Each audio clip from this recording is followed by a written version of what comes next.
Hey guys what's up, I hope you are doing well and great. आप अपनी जिंदगी में बहुत अच्छा करोगे, बहुत अच्छा फॉरवर्ड होंगे।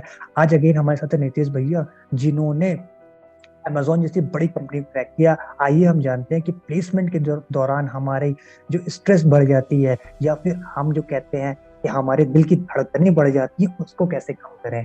सो हेलो सर, अपनी तो हेलो। एक ब्रीफ इंट्रोडक्शन हमारी जनता को दे दीजिए। बिल्कुल बिल्कुल। तो जैसा कि भाई ने बताया, मेरा नितेश कौशिक है और मैंने मेरी बीटेक जो है वो 2021 में जामिया मिलिया इस्लामिया से करी थी, कंप्यूटर इंजीनियरिंग ब्रांच से। Right. And then currently I am working in Amazon. So आज का जो हमारा मेन मोटिव ये है आपसे ये जानना कि जो प्लेसमेंट के दौरान हमारा स्ट्रेस बढ़ जाता है या फिर हमें डर लगने लगता है, उसको कैसे ओवरकम करें। प्लेसमेंट्स में जो हमें एनजाइटी होती है, स्ट्रेस होता है, हम्म। ये काफ़ी नॉर्मल होता है।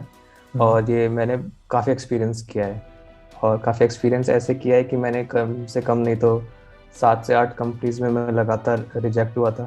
तो हम्म। आई थिंक इस क्वेश्चन को आंसर करने में एक सही पोजीशन पर मैं हूँ और मैं काफ़ी अच्छे से आंसर कर सकता हूँ, आई गेस।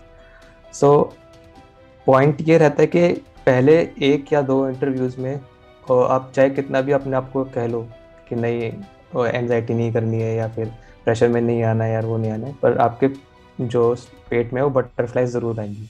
तो पहले इंटरव्यू में ये कहूँगा कि जो रिएक्शन आपका हो रहा है, आप ट्राई करो उसको एक्सपीरियंस करने का, कैसा लग रहा है, हम्म। और उससे गो थ्रू करने की कोशिश करो। जैसे हम्म। भी हो वो एनालाइज करो कैसा लग रहा है आपको। एग्जैक्टली। और अगर पहली बार में हो जाए तो ठीक है, वरना कोई इशू नहीं है। हम्म। फिर जब इंटरव्यू देकर आओ, फिर आपको सबसे पहले तो एनालाइज करना पड़ेगा कि आपने क्या सही किया, क्या गलत किया। राइट। वो ऑब्वियसली आपको पता चल जाएगा। राइट। फिर देन जब मैं नहीं चाहता कि आपको नेक्स्ट इंटरव्यू देना पड़े, पहले में हो जाए, ऑब्वियसली मैं यही चाहता हूँ, बट फिर भी अगर आप एग्जैक्टली। नेक्स्ट इंटरव्यू में जाएं तो हम्म। आपने जो पिछला इंटरव्यू दिया था हम्म। उससे जो आपने सीखा है वो आप फिर आगे आपको इम्प्लीमेंट करना होगा। तो एंग्जाइटी में जो ये होता है, सबसे पहले हम यही सोचते हैं कि हम क्या बोलेंगे, अगर क्वेश्चन नहीं आया तो वगैरह वगैरह, कैसे रिएक्ट करेंगे। तो राइट। सबसे पहले ये चीज़ें तो एक इंटरव्यू देके आपको सेटल डाउन हो जाती हैं, एक्सपीरियंस आ जाता है थोड़ा सा। फिर बात ये रहती है कि हमें क्वेश्चंस किस तरह के आते हैं, या वो पूछेंगे या हम बता पाएंगे या नहीं बता पाएंगे। हम्म। तो उसके लिए ये रहता है कि आपको जो कंपनीज जो आती हैं, तो ज़्यादातर कंपनीज के कुछ एक्सपीरियंस होते हैं इंटरव्यू के। अगर आप उनको पढ़ेंगे तो आपको पता लगेगा कि किस टाइप के क्वेश्चन पूछते हैं। जैसे कि फॉर एग्जांपल टीसीएस होती हैं या जितनी भी सर्विस बेस्ड कंपनियां होती हैं, उनके जो क्वेश्चंस के लेवल होते हैं और जो टाइप होते हैं या जिस डेप्थ में हो जाते हैं वो अलग होते हैं। हम्म। और प्रोडक्ट बेस्ड कंपनीज जो होती हैं, जैसे कि माइक्रोसॉफ्ट होती है या फिर अमेजोन होते हैं, उनकी थोड़ी अप्रोच डिफरेंट होती है। फॉर एग्जांपल जैसे मैं बता सकता हूँ कि जो अमेजोन के इंटरव्यूज़ थे वो प्योरली फोकस थे on data structure and algorithm and then discussion of time complexity.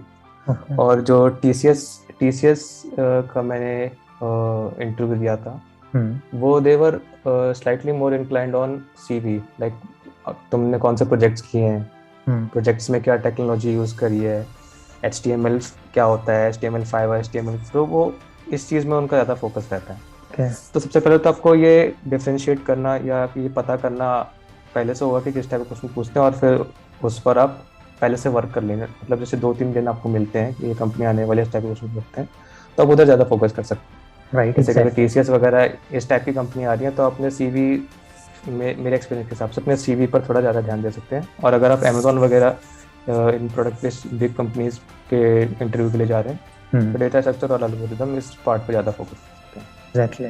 तो ये चीज़ हो गई। और फिर बाद में इंटरव्यूज़, अगर बाई चांस मान लीजिए आपकी, अगर आपकी भी किस्मत मेरे से ख़राब रही और लगातार 7 से 8 इंटरव्यूज़ आपके चलेगा और आपको कॉल बैक नहीं आया, आपको राइट। ऑफर लेटर नहीं आया, हम्म। तो मैं ये नहीं कहूँगा कि बुरा फील ना करें। बुरा फील ऑब्वियसली होता है। राइट। थोड़े टाइम के लिए आप थोड़ा सा अपना अपने आपको टाइम दे, बुरा फील हो रहा है तो उसको बुरा कर लें, मतलब बुरा फील कर लें थोड़ी देर के लिए, हम्म। 1-2 घंटे के लिए या कुछ टाइम के लिए थोड़ा बाहर जाएं, हम्म। फ्रेश थोड़ा हो लें।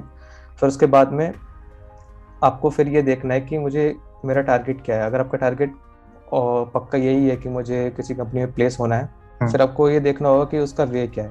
हम्म। उसका वे फिर दो ही होंगे। एक तो या तो आप जो प्रेजेंट प्लान आप जो यूज़ कर रहे हैं, जो आप अप्रोच यूज़ कर रहे हैं, या तो आपको उसमें कुछ इम्प्रूवमेंट करनी है। हम्म। जैसे आप अपने हो सकता है कि क्वेश्चंस कम सॉल्व करें डीएसएलओ के, ज्यादा करने हैं, या फिर आपको उस अप्रोच को चेंज करना है। ओके। या जैसे सपोज करो कि इंटरव्यूज में आप पे डीएसएलओ के क्वेश्चन हो रहे हैं, बट आप उसके क्वेश्चंस जैसे कि ऑपरेटिंग सिस्टम होते हैं, डिफरेंट सब्जेक्ट्स होते हैं, इनके नहीं बता पा रहे, राइट तो ये आपको एनालाइज करना है और फिर उस काम पर दोबारा लग जाना है, ओके। उस चीज को परफेक्ट करने में। और ये साइकिल आपको चलाते रहनी है। जैसे इंटरव्यू दिया, नहीं हुआ, कोई बात नहीं, बुरा लगा, थोड़ी देर हमने वो उस बुरा लगने को महसूस किया, फिर जो हमारा काम जो है वो हमें दोबारा शुरू कर देना है, और ये साइकिल हमें रिपीट करनी है। फिर एट लास्ट हो ही जाएगा। जब मेरे जैसे बंदे का हो सकता है तो मेरे ख्याल से किसी भी बंदे का हो सकता है। तो आई होप आपने काफी कुछ सीखा होगा इस वीडियो से। ये वीडियो आपके लिए वैल्यूएबल रही होगी। Thanks for watching. See you my next video. Bye bye, take care.